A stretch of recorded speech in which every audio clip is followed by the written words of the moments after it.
The Utah air smelled like lavender and second chances. Meri Brown stood barefoot on the porch of her restored Victorian home in Parowan, a soft breeze brushing her golden hair back from her face. The early morning sun lit up her wedding ring, a brand new one. Not the thin, faded band of the past, but a stunning rose gold set with an emerald center stone, custom made by her new husband, Henry William. Yes, husband. She was married again, legally, lovingly, and most importantly, on her terms. Henry, tall and broad-shouldered, had a gentleness in his eyes Meri hadn't seen in decades. He was an author, a historian, and the kind of man who asked, not assumed. And this time, Meri had said yes, without wondering who else was in the picture. Photos from the wedding had spread like wildfire. Meri in a forest green velvet gown. Henry in a classic black suit, eyes full of tears as she walked down the aisle. Janelle, Pristine, and even Gwen were there, beaming in the front row. The ceremony was small, elegant, and free of reality TV cameras. The internet went wild. Meri Brown finally gets her happy ending. Goodbye, polygamy. Hello, power couple. Kody who? Even People magazine ran a headline. From sister wife to queen, Meri Brown marries Henry William in stunning ceremony. And while most people celebrated her joy, Kody Brown didn't. Kody sat alone in the dim light of his Flagstaff rental, scrolling through wedding photos with trembling fingers. The woman in those pictures was not the Meri he remembered, meek, waiting, wounded. No, she was glowing. Unrecognizable. Untouchable. He hadn't cried in years. Not really. Not when Christine left. Not when Janelle closed the door. Not even when Robyn started pulling away. But now. The tears came. Not because Meri was gone, but because she no longer needed him. He called Robyn. She's really married? He asked, voice cracking.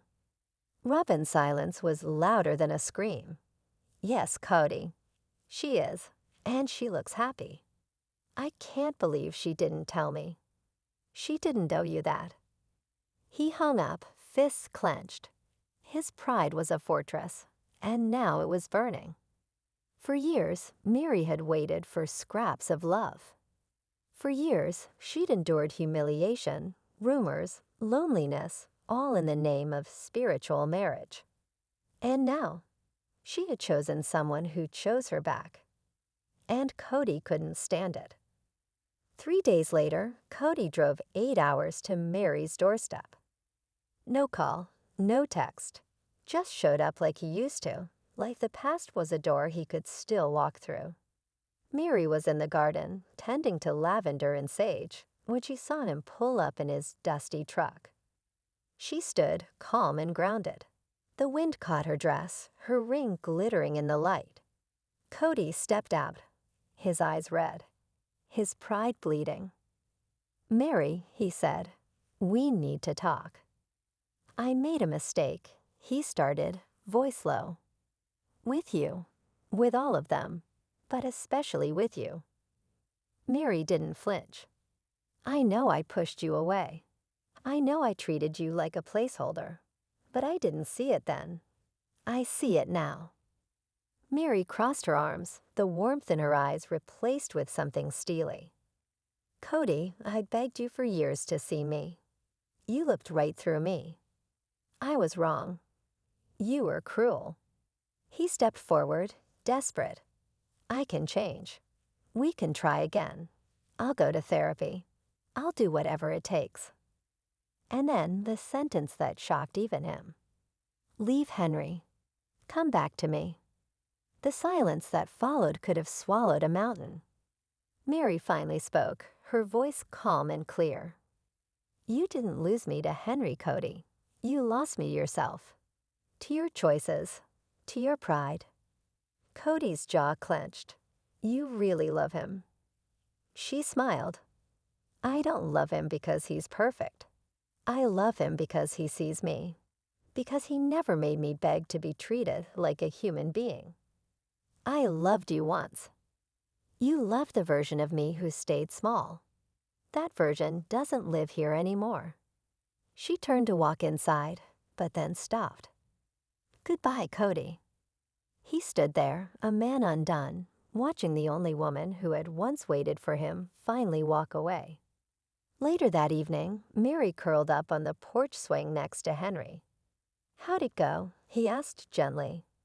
She leaned her head on his shoulder. "He asked me to leave you." Henry didn't stiffen. He didn't question her. He simply wrapped his arm around her and said, "And." "I told him the truth, that he never really knew me." Henry kissed the top of her head. "But I do." And Meri, for the first time in decades, felt not just chosen, but cherished. Meri Brown didn't just leave a marriage. She left a version of herself behind.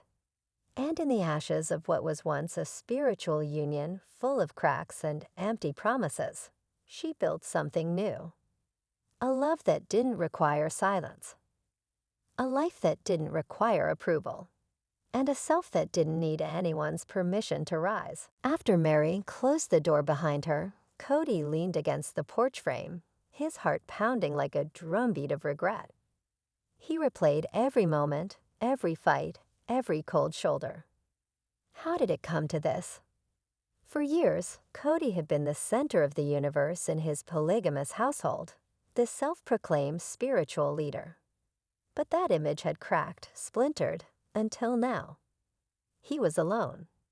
The man who had so often preached about patience, faith, and endurance was now begging for a second chance. But would Meri ever hear him? Would she believe him? Inside, Meri sat quietly by the window, the soft light illuminating her face, serene but guarded. She thought about Kody's words. Did she want to believe them? The truth was, she'd been broken and rebuilt so many times that trusting someone like Kody seemed impossible. But Henry's love showed her a new path, one where she wasn't competing for affection or approval.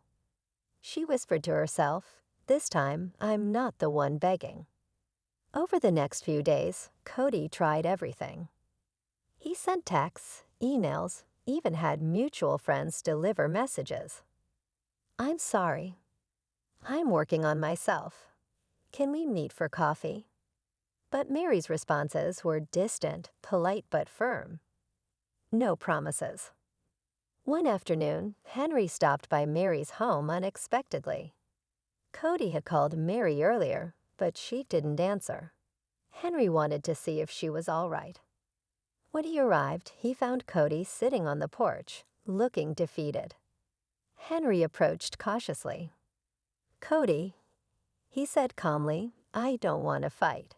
I just want Meri to be happy." Kody looked up, eyes tired but honest. "She's the one who got away." Henry nodded. Maybe it's time to accept that some things aren't meant to be. After the encounter, Meri felt something shift inside. She was done with the cycle of chasing a love that never fully existed. She called Kody one last time. "Kody," she said softly, "I forgive you. For the past, for the pain. But I'm moving forward with Henry. Please respect that." There was a pause. "I wish you healing," she added. Then she hung up. Months passed. Kody started therapy. He met with spiritual counselors who helped him face his mistakes. He stopped chasing what was lost and began focusing on rebuilding his relationship with his children without expectations. It wasn't easy, but it was honest. Meanwhile, Meri and Henry built a life based on respect and partnership. They traveled, wrote books, and helped others heal from toxic relationships. Meri became an advocate for women in similar situations, telling her story not as a victim, but as a survivor. One day, Kody attended a fundraiser for Meri's Healing Center. They saw each other across the room. No words were spoken. But in that glance was understanding of endings, of beginnings, and of lives forever changed. Meri smiled and raised her glass. To new chapters. To healing. And to love, on her terms. When word of Kody's unannounced visit to Meri reached the other wives, it didn't take long for the family group chats, now mostly dormant, to light up again. Christine was the first to say what everyone was thinking. He didn't show up when our kids needed him. But now that Meri's finally happy. Navi begs. Janelle added. Classic Kody. Can't stand watching someone walk away unless it's his choice. Robyn, who had been publicly silent since Kody's spiral began, sent no reply. The silence was telling. Christine had always had a complicated relationship with Meri. Years of tension, distance, and misunderstood intentions had worn their friendship thin. But something about Meri's marriage to Henry seemed to wipe the slate clean.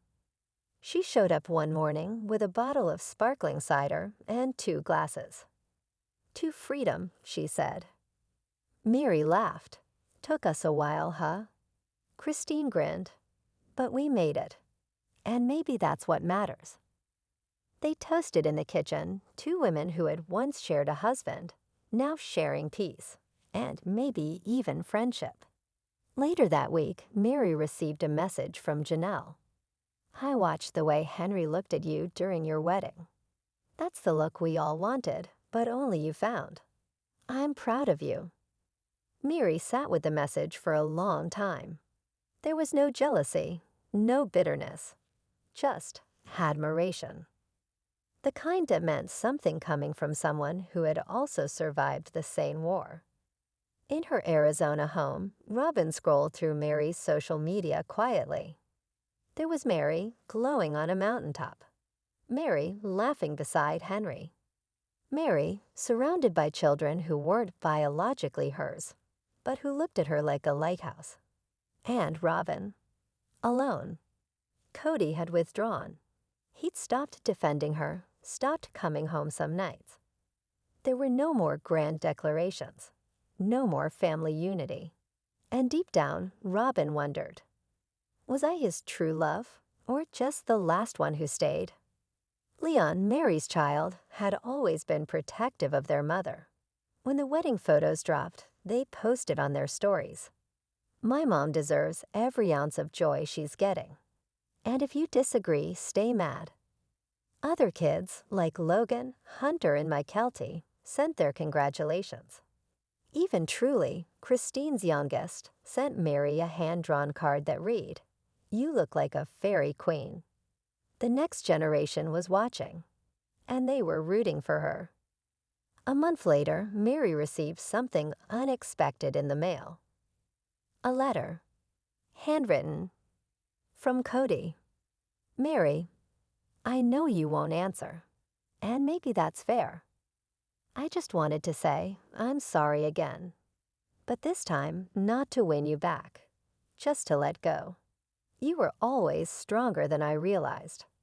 I didn't deserve your patience or your loyalty. I hope Henry knows how lucky he is. Kody. Meri read the letter once, then again. Then she filed it in a drawer labeled Past Lives. 1 year later, Meri and Henry celebrated their first anniversary with a weekend retreat in Jackson Hole. No drama, no cameras, just nature, warmth, and peace. At sunset, as they watched elk grazing on the horizon, Henry took her hand. I know your past still echoes, he said, but I want you to know I'm not here to erase it. I'm here to write what comes next. Meri kissed him softly and whispered, then let's write something unforgettable. Years later, Meri would publish a memoir titled Unbecoming Mrs. Brown, My Journey Back to Myself. It soared to the top of bestseller lists, not for the gossip, but for the honesty. In it, she wrote, sometimes the greatest love story isn't the one that begins with passion, but the one that begins with finally saying, I'm done being last in my own life. And with those words, she didn't just close a chapter. She closed the book and started a new one, on her terms.